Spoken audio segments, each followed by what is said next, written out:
안녕하세요.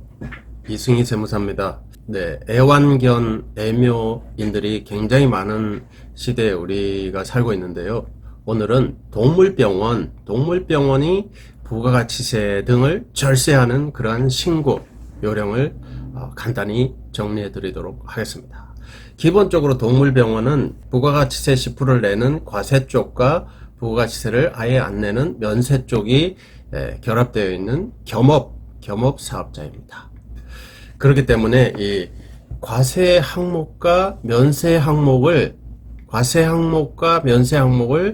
충분히 이해하고 차트나 상담 기록부 등의 내부 관리를 철저히 하시는 길이 부가가치세 등 절세의 지름길이 될 수 있다. 이렇게 말씀을 드릴 수 있겠습니다.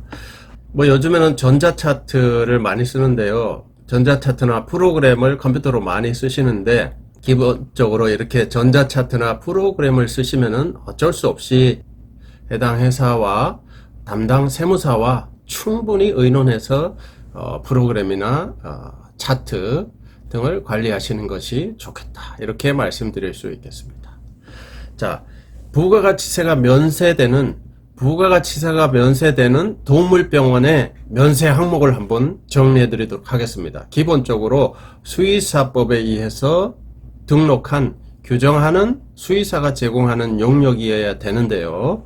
자, 부가가치세 면세 항목은 크게 네 가지로 나눠볼 수 있습니다. 첫 번째, 가축 진료 영역. 두 번째, 수산동물 진료 영역. 세 번째, 장애인 보조견 표지가 있는 그런 동물의 진료 영역. 그리고 마지막 네 번째는 기타 이러한 동물들의 질병 예방 목적의 각종 동물 진료 영역이 되겠습니다.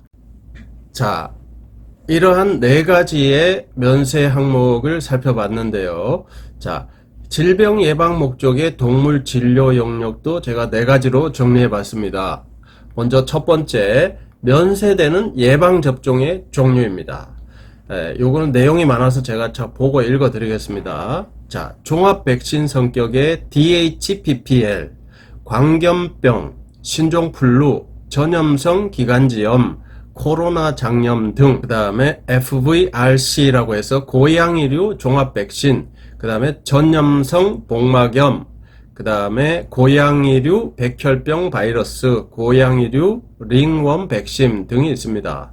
자, 이 코로나 장염이라는 말이 나왔는데요. 요즘에 코로나 시대에 살고 있는데 거의 이 자료를 제가 10년 전에도 가지고 있고 봤는데 코로나라는 말이 10년 전에도 있었네요. 이런 그 동물 진료 영역에 코로나 장염이라는 그런 예방접종이 있었네요. 참 코로나라는 말의 어원이 굉장히 오래된 것 같습니다. 자, 그 다음에 두 번째는 이제 면세되는 약인데요. 심장사상충, 회충약 등 각종 예방약 투약, 그 다음에 옴, 진드기, 벼룩 등 피부질환 치료, 그 다음에 기타 외부 기생충 예방을 위한 약, 도포 등이 면세되는 약이 되겠습니다. 그리고 면세되는 수술도 있는데요. 중성화 수술이라고 불임 수술이 있습니다. 그리고 기타 이제 면세되는 병리학적 수의사분들의 검사 용역이 있는데요. 여러 가지가 있을 수 있습니다. 그렇지만 이것만 기억하시면 될 것 같아요. 안 되는 게 있습니다. 안 되는 게 방사선 검사입니다. 엑스레이나 CT죠. 그리고 초음파 검사 안 됩니다. 그리고 MRI 검사 안 됩니다. 그리고 내시경 검사도 안 됩니다. 이렇게 안 되는 네 가지만 잘 기억해 주시면은 대부분의 진료 영역이 면세되는 질병 검사 영역이 되겠습니다.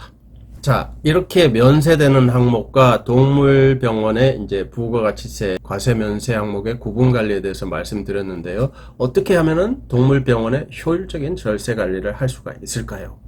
네.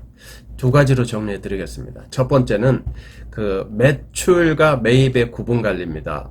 매출과 매입을 구분해서 관리하지만 사실은 이 연계돼서 부가세 신고가 진행되기 때문에 관리는 구분하시되 내용은 연계해서 파악을 하셔야 되겠습니다. 먼저 매출의 구분 관리인데요. 매출은 전자차트나 프로그램사와 충분히 의논하여 과세 면세를 철저히 구분하는 기능, 그런 기능을 추가로 도입하시는 것이 좋겠습니다. 뭐 기존의 방식대로 수기로 관리하신다면은 과세와 면세 매출에 대한 철저한 확실한 증빙 관리를 잘 하셔야 된다, 이렇게 말씀드릴 수 있겠습니다. 요즘에는 전자차트나 프로그램을 하니까 프로그램사와 관리해주는 세무사와 합동으로 의논을 충분히 하셔서 매출 구분 관리를 잘 하시면 좋겠습니다. 그리고 매입 구분 관리인데요. 매입은 이제 부가가치세가 부담되는 과세 매입과 부과되지 않는 면세 매입이 있는데, 뭐 예를 들면은 과세 매입은 이제 항암제 등이 있을 수 있는데, 부가가치세법에서는 주로 면세 관련 매입을 열거해 놨습니다. 그래서 면세 관련 매입 항목을 잘 숙지하시고 나머지는 과세로 분류하시면 되겠습니다. 그리고 이제 이것도 저것도 아닌, 과세도 면세도 아닌 공통적인 매입, 이 부분이 문제가 되는데요. 뭐 임차료, 세무사 기장비, 비품 구입비, 광고비, 그 다음에 각종 뭐 마취제, 항생제, 인테리어, 사무실 인테리어 비용 등이 있을 수 있는데, 이 공통적인 비용은 어떻게 과세와 면세로 나눌까요? 네, 이 공통적인 것은 확실하지 않기 때문에 매출 기준으로 과세 매출과 면세 매출 비율로 안분을 해서 공제도 해주고 면세도 해주고 그렇습니다. 그렇기 때문에 매출 관리가 굉장히 중요하다, 이렇게 말씀드릴 수 있겠습니다. 공통적인 부분이 굉장히 많기 때문에 매출을 과세와 면세로 잘 구분하셔야 불이익을 당하지 않는다, 네, 부가가치세 공제를 많이 받을 수 있게 된다, 이렇게 말씀드릴 수 있겠습니다. 자, 결합진료 영역이 있을 수가 있고 많이 있는데요. 이 경우는 어떻게 절세를 해야 될까요? 뭐 예방접종을 하면서 외이염 처치도 하고 그러면서 마취제도 들어가고 항생제도 들어갔어요. 이거는 어떻게 할까요? 이 경우는 이제 총 매출을 투입 단가별로 안분을 해서, 네, 예방접종 등은 뭐 면세 매출로 보내고 외이염 처치 등은 부가세 10%가 부담되는 과세 매출로 이렇게 구분하시고, 이렇게 잘 구분하시면은 결과적으로는 부가가치세를 절세할 수 있는 효율적인 방법이 될 수 있다, 이런 의미가 되겠습니다. 다시 한번 말씀드리지만 첫 단추가 중요하기 때문에 프로그램사나 차트 관리 회사와 담당 세무사와 합동으로 이렇게 미팅을 하셔서 이 구분을 철저히 할 수 있도록, 누락되지 않도록 잘 관리하시는 길이 절세의 지름길이 될 수가 있겠습니다. 자, 오늘은 동물병원의 절세 관리에 대해서 핵심 포인트를 정리해 드렸습니다. 감사합니다.